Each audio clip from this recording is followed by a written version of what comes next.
la bienvenida a dos grandes mentes. Quiero darle la bienvenida al doctor Ángel Valderas, especialista en petróleo y energía, y por supuesto que al editor de La Jornada Sin Fronteras y corresponsal de guerra, Jaime Hernández. Comienzo con usted, doctor. ¿Cómo le va, doctor Ángel Valderas? Hola, buenas, ¿me escuchan? Lo escuchamos perfectamente. ¿Usted nos escucha? Sí, ahorita sí, por aquí por fin. Excelente, pues los saludamos con mucho gusto, doctor. Muy bienvenido a este espacio y también saludamos con mucho gusto al editor de La Jornada Sin Fronteras y corresponsal de guerra, Jaime Hernández. Querido Antonio, ¿cómo estás? Y también muy buenos días, Ángel Valderas. Oye, Toño, ¿por qué no le mandas a Vicente el satélite de Sin Censura ya, por favor? Ese satélite hay que moverlo para que agarre mejor la señal. Es lo que decimos, ¿no? La unidad móvil de Sin Censura. ¿Saben cuál es la unidad móvil Sin Censura? Es un teléfono con un tripié. Ahora que hicimos otra corresponsalía, muy desafortunada, por cierto, en San Antonio, Texas, pues ahí veíamos a los compañeros de los medios de comunicación tradicionales con sus unidades móviles, sus antenas ahí fantásticas, y nosotros pues con un mendigo telefonito, pero pues así salen las cosas y así sale bien. Ese debe de ser el periodismo. Y bueno, ¿qué les parece, queridos compañeros de esta mesa de análisis y de esta mesa de trabajo, si le damos a los temas? Hoy el presidente López Obrador aseguró que a él no le corresponde exigirle a Peña Nieto que regrese a enfrentar las acusaciones, que pues, basta con que él pues simple y sencillamente determine que es, o vamos, reconozca que es la autoridad judicial la que debe determinar en el caso. Carlos Guzmán le cuestiona al presidente López Obrador si haría un llamado a que regrese el expresidente ahora que se da a conocer esta carpeta de investigación sobre varios delitos electorales, delitos patrimoniales, que de hecho incluyen a la empresa OHL. Y el presidente, bueno, pues incluso habla de la consulta para enjuiciar expresidentes, asegurando que, bueno, pues si la consulta hubiera sido vinculatoria, ya hubieran presentado denuncias contra Peña Nieto, contra Calderón, contra Fox, contra Cedillo, contra Salinas, pero bueno, no fue vinculatoria. ¿Qué opina usted de esto, querido doctor Ángel Valderas? Hola, Toño. Pues mira, yo creo que aquí es parte de los problemas del cambio, el diseño institucional, a partir de que las procuradurías se convirtieron en autónomas. Pues por un lado, el presidente tiene razón. Por otro lado, hay que tomar en cuenta que tenemos décadas en donde estas fiscalías estuvieron siempre recibiendo órdenes del Poder Ejecutivo. Vimos que en muchas ocasiones se utilizaban de manera política. Recordemos tan solo el famoso quinazo que da Salinas de Gortari para tratar de legitimarse después de el fraude electoral de 1988. Y bueno, en este transitar hay que tomar en cuenta, mira, yo hago mucha referencia, saludos a Jaime Hernández, yo hago mucha referencia a una encuesta que saca Mitofsky después del triunfo de Andrés Manuel López Obrador en 2018 sobre la percepción de la gente de qué tan rápido iban a avanzar los cambios con un gobierno de un nuevo tipo. Entonces, pues sí, por un lado la ciudadanía tenemos prisa de avanzar en ciertos sectores, pues que paguen impuestos, castigar la corrupción del pasado, recuperar la soberanía energética, tanto en el sector eléctrico como en el petróleo. Y bueno, nos dejaron un país tan destrozado. Se nos vinieron 2 años de pandemia, 2020-2021, con un déficit de 230,000 médicos, un déficit de 430,000 enfermeras, que en este sentido, en toda esta enorme tarea en salud, en educación, en infraestructura, en el sector energético, en programas sociales, en procuración de la justicia, en detener todos los problemas de inseguridad, los cárteles, el huachicoleo, etcétera, pues ha sido una tarea titánica con un gobierno que tomó posesión apenas el 1 de diciembre de 2018. Tienen el gobierno 2019, 2020, 2021, 3 años y medio. Yo creo que con los pies en la tierra, 3 años y medio son muy pocos, porque hay todo un andamiaje de ministerios públicos, fiscalías, procuradurías, que cuando les conviene, como en el caso del Tren Maya, como en el caso de defender a las eléctricas extranjeras, salen amparos de manera inmediata, expedita, lo que los ciudadanos nunca jamás hemos visto ni hemos sentido como ciudadanos. Y por otro lado vemos una lentitud extrema de tortuga en casos que la gente quisiera ver.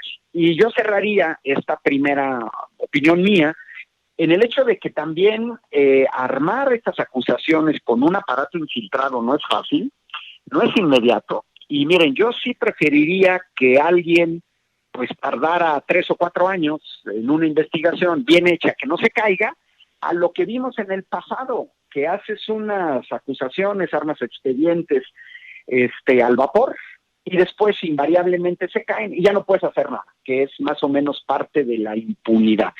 Yo creo que sí, la fiscalía, creo que sí nos está quedando a deber. O sea, en el sentido de que muchos quisiéramos ver una rapidez mayor.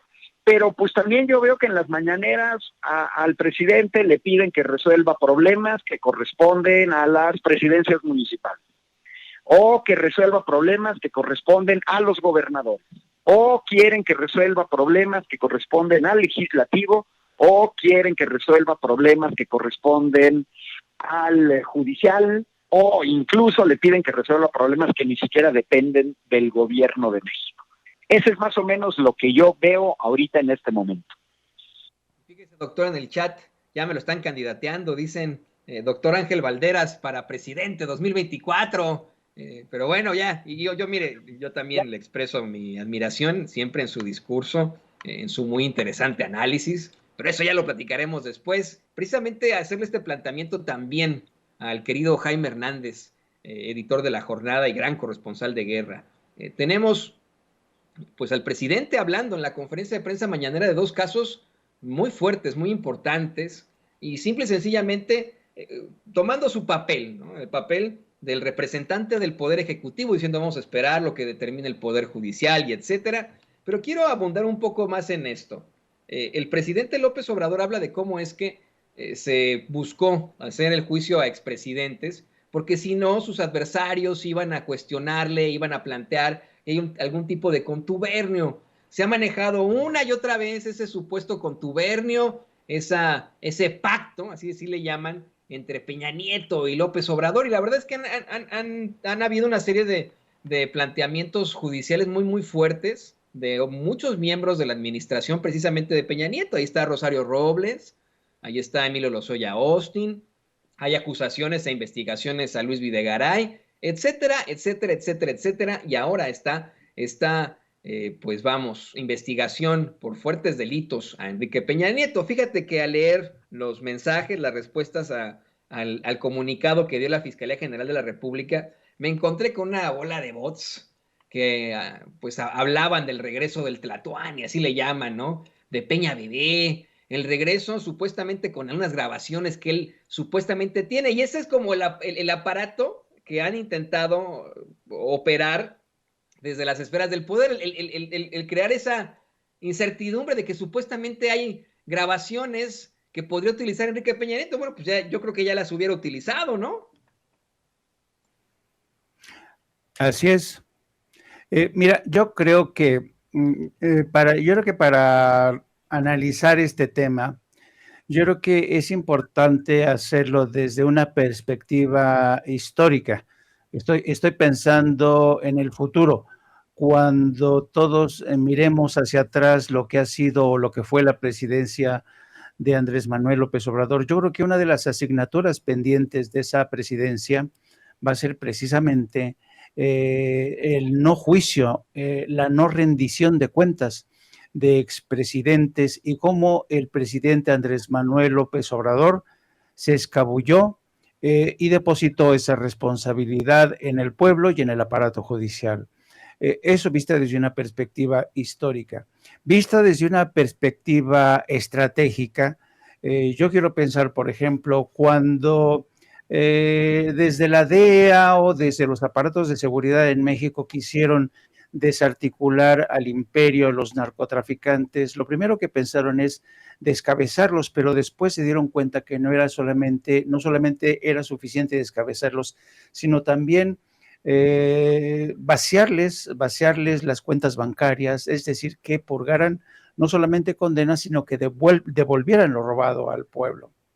Entonces, yo creo que el tema en México es que estamos en lo que se refiere a rendición de cuentas de expresidentes, desde Salinas de Gortari, Vicente Fox, Ernesto Zedillo, Felipe Calderón, Enrique Peña Nieto, estamos en el territorio del nunca jamás. Nunca jamás ha habido rendición de cuentas de expresidentes. Y hoy por primera vez estamos viendo cómo hay un atisbo, hay una posibilidad. Alguien ha dejado entreabierta esa puerta en el caso de Enrique Peña Nieto, que por cierto se fue a España confiado en que nadie lo iba a perseguir. De ahí estos rumores de que había un pacto de no agresión. Pero una vez que hemos constatado que hay un expediente abierto en su contra por lavado de dinero, delitos electorales, enriquecimiento inexplicable, que implica a empresas españolas como OHL, va a ser muy interesante realmente cómo se desenvuelve. Vamos a ver si Alejandro Gertz Manero realmente termina con esto o se va a conformar con presentar este expediente como evidencia de que su fiscalía está trabajando. Yo creo, insisto, que desafortunadamente en México la cultura de la rendición de cuentas aplica, pero como suele decir continuamente el presidente, aplica para los que se han robado un pollo, se han robado, qué sé yo, cualquier tontería, pero no para los grandes ladrones de cuello blanco que se han hecho con el control de la banca, de empresas de telecomunicaciones, que se han aliado al capital extranjero y a grandes corporaciones para robarle al país, como fue el caso, por ejemplo, de Ernesto Zedillo, cuando entregó prácticamente las redes ferroviarias a empresas de Estados Unidos y luego se fue a Estados Unidos, donde vive muy a gusto. Ahí tenemos el caso de Felipe Calderón, también cómo se convirtió en uno de los consejeros de Iberdrola. Tenemos el caso de Vicente Fox y los hijos, sus hijastros, los hijos de Marta Sagún, cómo se beneficiaron de empresas múltiples del sector inmobiliario, y todos ellos se han ido de rositas, no ha pasado nada con ellos. Entonces yo creo que esta es una de las tareas, asignaturas pendientes, y a mí sí me daría mucha tristeza que terminara el sexenio de Andrés Manuel López Obrador y nos dejara con este elevadísimo grado de insatisfacción, porque entonces, mira lo importante que desde mi punto de vista es esto de realmente ir contra expresidentes. Mira, te pongo un ejemplo, Carlos Salinas de Gortari. Carlos Salinas de Gortari y su hermano Raúl, a quien se conoce que se alió con los cárteles colombianos para dejar pasar las avionetas que venían desde Colombia. Esto según la investigación que condujeron fiscales desde Suiza. Entonces, si no hubiera sido por eso, si no hubiera sido por la entrega de varias empresas a sus amigos, lo que se conoce el capitalismo de compadres, Raúl Salinas de Gortari no solamente seguiría, desafortunadamente por ese enriquecimiento, por ese poder que logró concentrar, todavía Carlos Salinas de Gortari sigue pesando y mucho en la política, en los medios de comunicación de este país. Y lo mismo ocurre con gentes como Calderón, que gracias a la riqueza que se forjó, fue ya sea a través de presuntas alianzas con el narco o a través de operaciones no esclarecidas, de enriquecimiento inexplicable, presunto enriquecimiento inexplicable, vemos el poder que todavía tiene Felipe Calderón. ¿Y qué decir de Enrique Peña Nieto, que es un hombre extraordinariamente rico, que se da el lujo de comprar mansiones en España y que lo primero que hacen todos ellos, poner a salvaguarda todo lo robado porque saben que de ahí proviene su riqueza y su poder, su enorme poder, no solamente a nivel político, sino sobre todo a nivel mediático. Así es que yo creo que sería muy triste realmente que terminara este sexenio sin que hubiera una prueba fehaciente de que hay rendición de cuentas y que por primera vez en este país podríamos ver a un jefe del Ejecutivo sentado en el banquillo de los acusados y rindiendo cuentas, querido Toño. Yo no me quedaría con tan mal sabor de boca, querido Jaime y querido doctor Valderas, ¿eh? Estoy pensando en que este comunicado que ya da la Fiscalía General de la República, que emite desde ayer en sus redes sociales, puede ser pasado inmediatamente a los editores de los libros de texto gratuitos. Como ustedes saben, en los libros de texto gratuitos de historia se trata la historia de México hasta los últimos presidentes. Esto puede ser ya agregado a la biografía de Enrique Peña Nieto en esos libros de historia, en esos libros de texto gratuitos que tendrán nuestros niños y que leerán las próximas generaciones.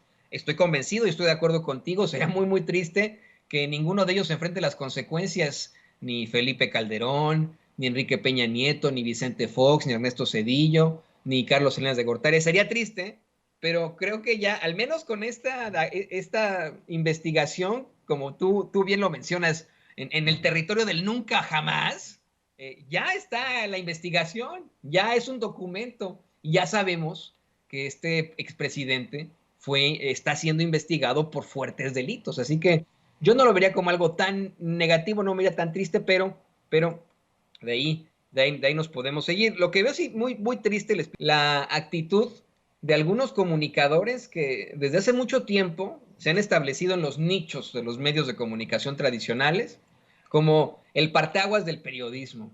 Desafortunadamente, nos los han planteado desde que nosotros estudiamos en las universidades como los grandes, los que han hecho algo muy bueno por México en su manejo de la información, y no, la realidad es que han sido pésimos comunicadores, si se les puede llamar así.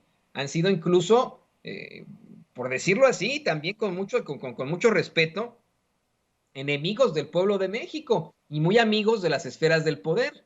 Ahí está el caso de Raimundo Riva Palacio, quien en tiempos de Carlos Salinas de Gortari estuvo al frente de Notimex, que durante otros sexenios ha sido apapachador. Y miren, nos hablan, esto voy a platicarlo con usted, doctor Valderas, nos mencionan a nosotros como paleros, nos ponen en el peor de los casos, cuando nosotros nunca hemos recibido un solo centavo de publicidad oficial o de políticos, por ejemplo, ¿no? Lo hacemos todo de acuerdo a nuestro nivel de pensamiento, a nuestra ideología. Pero bueno, tenemos un Raimundo Riva Palacio que ha sido exhibido una y otra vez por apapachar, por ser palero del gobierno en turno, y ahora oponerse en lo general a todo lo que tenga que ver con el presidente López Obrador. Y en una de las más infames, en mi opinión, es planteamientos de Raimundo Riva Palacio, es esta de la evidencia empírica. Creo que es un tema que tenemos que platicar primero con usted, doctor Valderas, ¿no? Dice Raimundo Riva Palacio que hay suficiente evidencia empírica de que el presidente López Obrador violará lo que sea para que Morena se mantenga en el poder. Esto es imperdonable en el periodismo, se lo digo yo. En la carrera, cuando llevamos varios ciclos, varios semestres de columna, pues nos plantean que sí, en efecto, la columna es una opinión, pero que tiene que estar sustentada en el rigor periodístico, ¿no? En el método científico. No se puede sacar uno de la axila que hay suficiente evidencia empírica para asegurar que va a haber fraude en 2024. Hoy el presidente se burló de eso, del vaticinio de este sujeto que, bueno, en lugar de gran personaje del periodismo, pues a mí me parece que es un gran personaje de la astrología y debe estar siendo comparado con Walter Mercado. No sé qué opina usted, doctor Valderas. No, parece que es un gran personaje de la astrología. No sé qué opina usted, doctor Valderas. Yo creo, y pues lo hemos visto en la historia de este país, los que tenemos memoria, que en realidad esto se trata pues más bien de algo de mala leche. Forma parte de la oposición Riva Palacio y otro tipo de también comunicadores, como tú decías hace rato, gente que se cree los non plus ultras del periodismo, pero que en realidad hacen política. Ahí está el caso de Loret de Mola, hoy las afirmaciones de Riva Palacio dan risa, y verdaderamente dan risa, Toño, Jaime, porque en este país, con una enorme tradición de fraudes electorales, el más escandaloso, el del 88 de Salinas de Gortari, pero el más documentado de la historia, el de 2006 con Felipe Calderón, también el de 2012 con la compra de Monex, el rebasar los topes de campaña que acabamos de ver en las gubernaturas, por ejemplo, de Samuel García en Nuevo León. Estos personajes siempre se han quedado callados ante esta situación. Estos personajes no dijeron nada, fueron cómplices del poder en turno. Esta cuestión como de zombies era como aquello que circula en las redes sociales. Hoy en día se despiertan ecologistas, mañana se despiertan epidemiólogos, pasado mañana son feministas, hoy en día son terriblemente críticos, entre comillas, del poder en turno, porque es gente que ejerce el periodismo de manera crítica y se van a inmolar en sus contribuciones, etcétera. Patrañas, los conocemos, los hemos visto, los Krause, los Aguilar Camín, los Riva Palacio, los Loret de Mola, los Ciro Gómez Leiva, los hemos visto. Para mucha gente no tienen credibilidad. Siguen teniendo el soporte, siguen teniendo los espacios en televisión, en radio, en redes sociales, pero ya afortunadamente hay espacios como Sin Censura, en donde se está haciendo un enorme esfuerzo por tener una visión alternativa, por el darle al pueblo de México la otra versión de esta gente. Afortunadamente mucha gente joven ya no se informa ni en la televisión estándar ni en el radio estándar, sino en las redes sociales.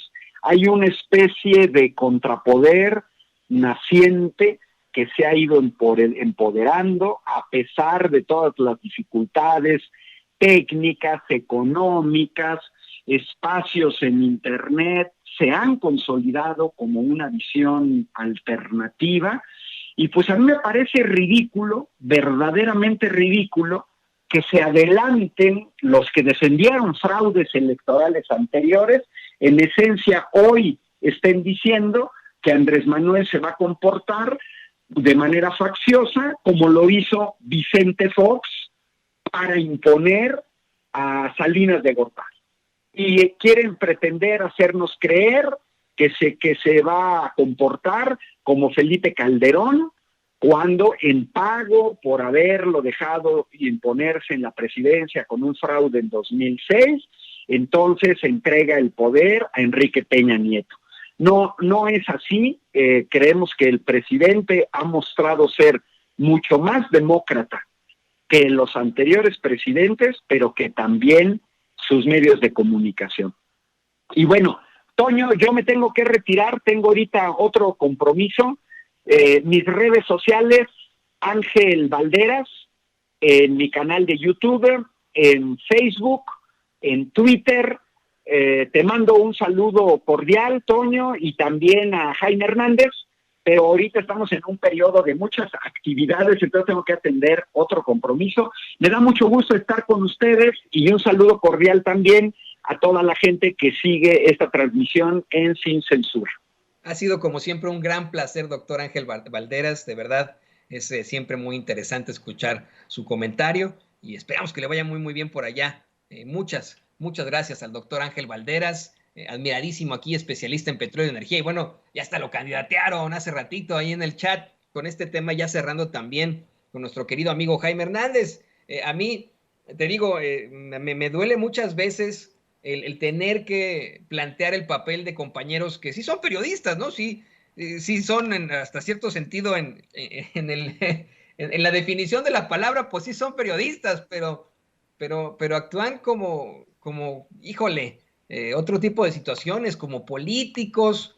Muy temprano en la mañana, querido Jaime, le planteaba al público consentidor una imagen que compartía por ahí el compañero Jorge Gómez Naredo, de cómo es que, y nos la está poniendo don David en pantalla, una imagen en la que en un evento de estos de comunicadores del régimen de Enrique Peña Nieto, pues varios le hacían una especie de valla, ¿no? Y pasaba por ahí Enrique Peña Nieto saludándolos a todos y todos estaban esperando a darle la mano a Enrique Peña Nieto. Publicaba Jorge Gómez Naredo, aquí podemos ver la forma en cómo Rivapalacio hasta hacía periodismo crítico en tiempos de Peña Nieto, siempre cuestionando al poder, siendo contrapeso, con una solemnidad, saluda ahí a Peña Nieto.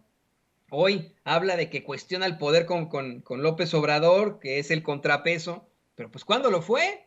Tenemos todo este periodo neoliberal con su participación muy cuestionable en cuanto al periodismo que hace, y hoy hasta la hace de vidente. Eso es lo que más dice, que en 2 años va a haber fraude electoral, que eso es lo que indica la evidencia empírica. ¿Tú qué opinas, querido Jaime Hernández? Ay, mira, yo creo que este tema requiere, y yo creo que una vez que termine esta forma de entender el periodismo, porque yo creo que hay mucha gente que no se ha dado cuenta que el periodismo en México ha cambiado de manera caótica, pero al mismo tiempo sustancial. Estamos ante un nuevo paisaje informativo, pero ¿por qué te estoy diciendo lo que te estoy diciendo? Hay que tener en cuenta que en mi caso personal, y este es un punto de vista muy personal, en muchos sentidos yo he sido compañero de viaje de Raimundo Rivapalacio, de columnistas, de gentes como Pablo Iriart, de toda esta gente, son de mi generación y muchas veces trabajamos codo a codo. Y a mí lo que, claro, yo me fui del país 30 años y durante todo, yo te digo la primera parte, cuando yo los conocí a Raimundo, a Pablo Iriart, a muchos otros columnistas, la verdad eran buenos periodistas, eran periodistas realmente que creían en la libertad de expresión, creían en que era necesario cuestionar al poder.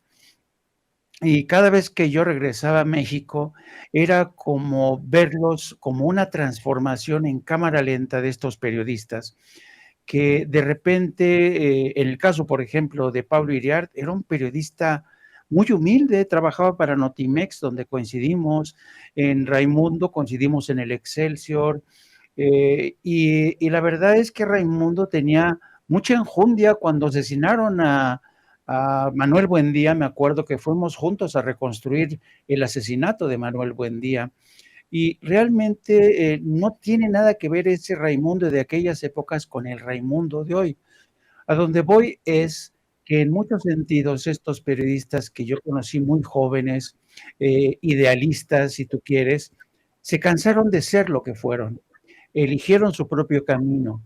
Yo elegí mi camino. No es que el mío, no estoy diciendo que el mío haya sido mejor o menos peor. No, no, no. Cada quien elige su camino en esta profesión.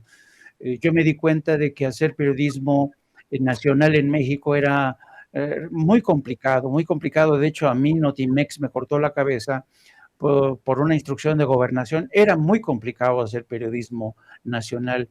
Y yo recuerdo que alguna vez cuando a mí me abandonó Excelsior en el extranjero con toda mi familia, y cuando vine a ver cómo es que rescataba esa corresponsalía, me entrevisté con Raimundo, y Raimundo me dijo que era posible que trabajara para Milenio porque él era el director de Milenio. Pero quedamos de vernos 2 días después y resulta ser que 2 días después, por instrucciones de Marta Sagún, le habían cortado la cabeza porque estaban investigando a los hijos de Marta Sagún. Entonces, yo creo que a veces es demasiado fácil juzgar a estos periodistas.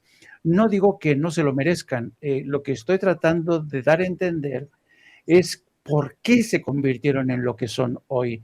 Dejaron de creer en ese periodismo idealista, dejaron de creer en la labor del periodista, hicieron de lado la ética o entendieron que la ética no les servía para un carajo.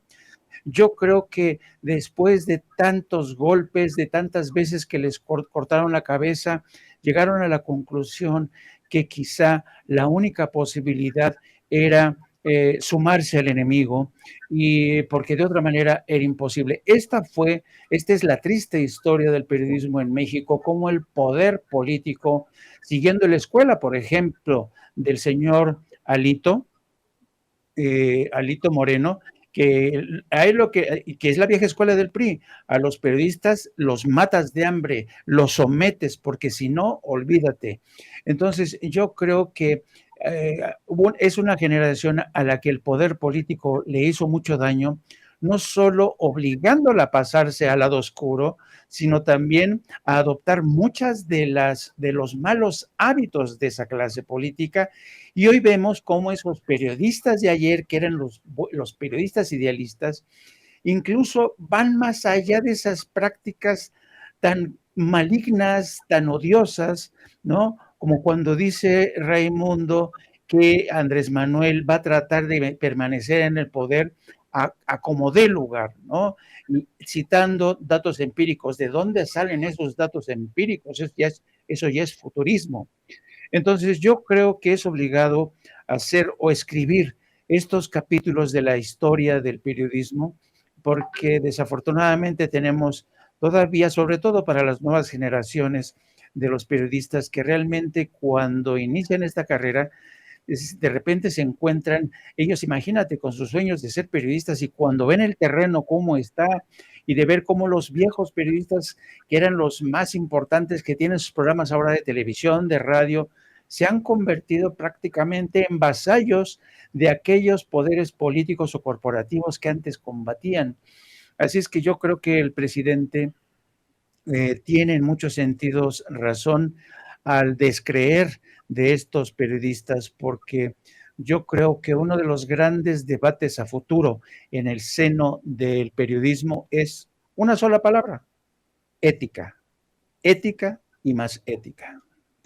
Híjole, qué situación tan triste me acabas de comentar y que yo te la entiendo perfectamente. Me da mucho orgullo que tú te hayas mantenido del lado correcto de la historia. Es algo que nos duele a los periodistas y que conocemos desde que comenzamos en esta labor, en este oficio, desde que somos muy, muy jóvenes.